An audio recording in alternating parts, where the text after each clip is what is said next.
रहमत गांव के शांत गांव में रमजान का आगमन पहले रोजे से बहुत पहले ही महसूस होने लगता था। सुबह अधिक सुकून भरी हो जाती, शामें ज्यादा सोच समझ वाली लगती और दिल धीरे धीरे सब्र और इबादत की ओर मुड़ने लगते।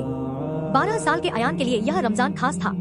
वह अपना पहला पूरा रोजा रखने की तैयारी कर रहा था। हर साल अयान अपने माता पिता को पूरे अनुशासन के साथ रोजा रखते देखता था।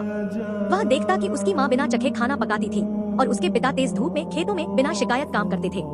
इस साल अयान ने हिम्मत जुटाकर कहा, अम्मी, मैं भी आपकी तरह रोजा रखना चाहता हूँ। उसकी माँ ने प्यार भरी हैरानी से उसे देखा।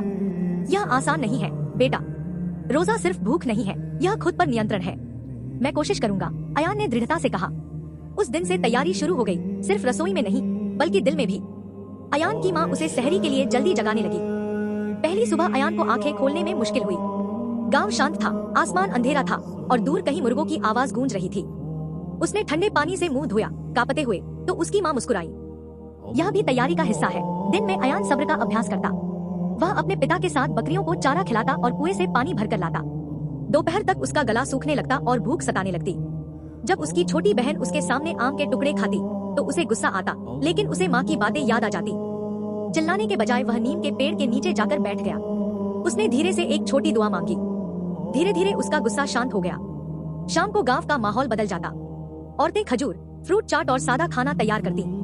बच्चे इफ्तार के मिनट गिनते हुए दौड़ते भागते। अयान हर शाम दरी बिछाने में मदद करता, यह सीखते हुए कि रोजे की तैयारी में दूसरों की सेवा भी शामिल है। एक दोपहर अयान ने बूढ़ी बीबी सलमा को उनके मिट्टी के घर के बाहर बैठे देखा। उनकी छत टूटी हुई थी और वे कमजोर लग रही थी। बिना कहे ही अयान और उसके पिता ने खजूर के पत्तों से उनकी छत ठीक कर दी। उस शाम अयान को एक अनोखी शांति महसूस हुई। पहले रोजे के दिन घंटे बहुत लंबे लगे। उसका सिर दर्द कर रहा था और खाने की खुशबू उसकी परीक्षा ले रही थी। इफ्तार से ठीक पहले उसकी माँ ने उसका थका चेहरा देखा। क्या तुम रोजा पहले खोलना चाहते हो? उन्होंने धीरे से पूछा। अयान ने सिर हिलाया। नहीं अम्मी, मैं इसे ठीक से पूरा करना चाहता हूँ। जैसे ही रहमत गांव में अजान की आवाज गूंजी, अयान ने खजूर और पानी से रोजा खोला। उसकी आंखों में आंसू आ गए, भूख से नहीं बल्कि खुशी से। मैंने कर लिया, उसने धीरे से कहा। उस रात उसके पिता ने उसके कंधे पर हाथ रखा।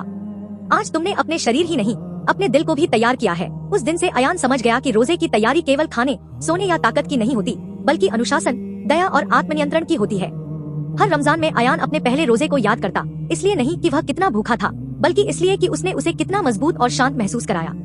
सीख, सच्ची रोजे की तैयारी सिर्फ शरीर को भूखा रखने की नहीं, बल्कि दिल को सब्र, दया और आत्मनियंत्रण सिखाने की होती है।